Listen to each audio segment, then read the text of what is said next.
In this week's video, I want to talk about a product category that I don't think is discussed often enough online. I want to talk about camera accessories, and in particular, the Peak Design Slide camera strap. Now, I don't like camera straps, and I know that's a weird way to open a video in which I'm essentially reviewing a pair of camera straps, but I've never really liked using them. As a hybrid shooter, they just tend to get in the way. But at the same time, I shoot on a DSLR and a full frame one at that, which doesn't make for a particularly small or lightweight setup. So for long shoots, hikes, or when I find myself in precarious situations, I kind of have to settle and use a camera strap, because ultimately I do value the safety of my camera equipment more than being slightly inconvenienced. But still, if I could live without them, I would. Or at least that was my opinion until I came across the Slide and its little quick connectors. But more on that in a bit. First, I wanted to take you through my journey with camera straps before I came across the Slide.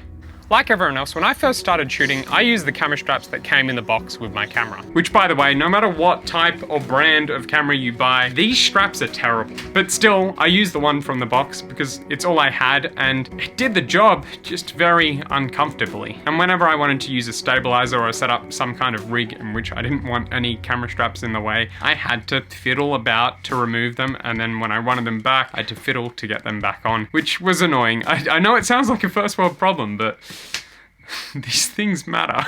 From there, a friend of mine gifted me one of Joby's sling straps, and it was super easy to connect because it only had one point of connection with the screw mount at the base of my camera. But with only one point of connection, there was also only one point of failure, which left me quite anxious every time I shot using that strap. But still, in spite of that, it was a much nicer experience than this strap. I did prefer what a sling strap gave, in that the weight wasn't on my neck and the camera just doesn't move around as much as it does with a neck strap. But then, unfortunately, just like every other Joby product I've ever used, it had the exact same impeccable build quality in that after 3 months it crumbled to pieces.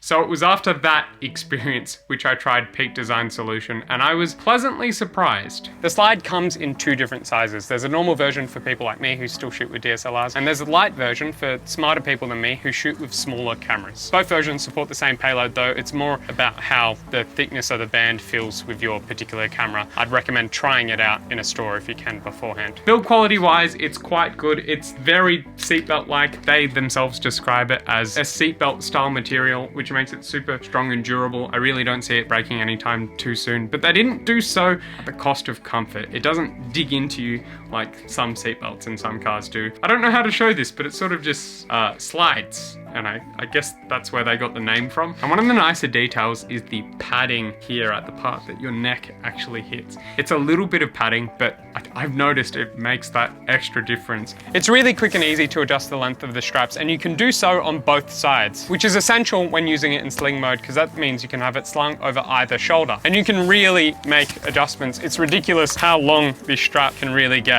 But what really changed things for me were these connectors, which apparently, according to their documentation, can support over 90 kilograms of force. I'm not going to test that, but it does add some peace of mind, I guess. But the quick connectors do so much more than make it quick and easy to disconnect from your camera. They make the Slide into one of the most versatile camera straps out there. I mean, Peak Design themselves even market it as the most versatile pro camera strap in the world, so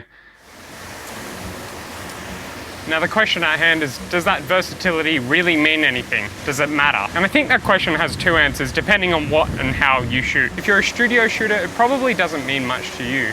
But if you shoot on location like me, it means a lot. For one very simple and specific reason, which is this: I can walk around and I don't have to really worry about where my camera is, which lets me move around. And when I get to where I want to shoot, I can get out of sling mode, go into neck mode, or, even better, to my preference, I can have no straps on, and then when I walk back, I put the sling back on, and I can feel confident that my equipment is going to be safe the whole time without having to carry any extra protective equipment. And that, for me, is a big deal. The only real problem I've had with the Slide so far has been with their anchor mount for screwing into the base of a camera body. I think they just used the wrong type of metal, because every time I screw it in with a hex key that came included with it, I'm destroying it that little bit more, and you have to do it up tight because otherwise you risk it coming undone. But yeah, that's really the only problem I've had with this camera strap. Otherwise, it's been pretty much smooth sailing, which is to be expected given that the price of one of these straps is $85, and that's the lowest price I could find online online. When I bought mine, it cost me $90, which isn't cheap. Now, obviously, when you put things into perspective and you look at how much you spend on a camera body and lenses, you could argue that it's reasonably priced, but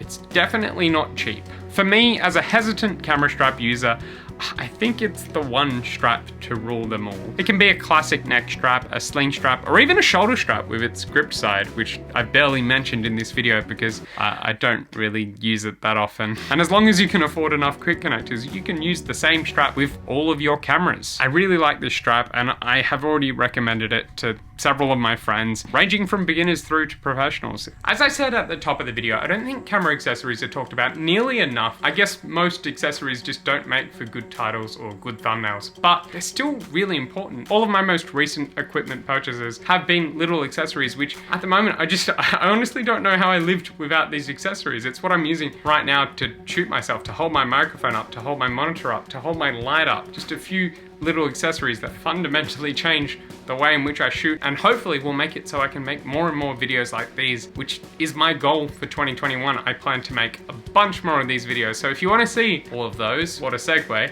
make sure to subscribe and click or tap on that notification bell and like the video if you like the like button. And yeah, thank you for watching, and I will see you next week with yet another video all about something to do with cameras. I'm trying to make it look like I'm struggling.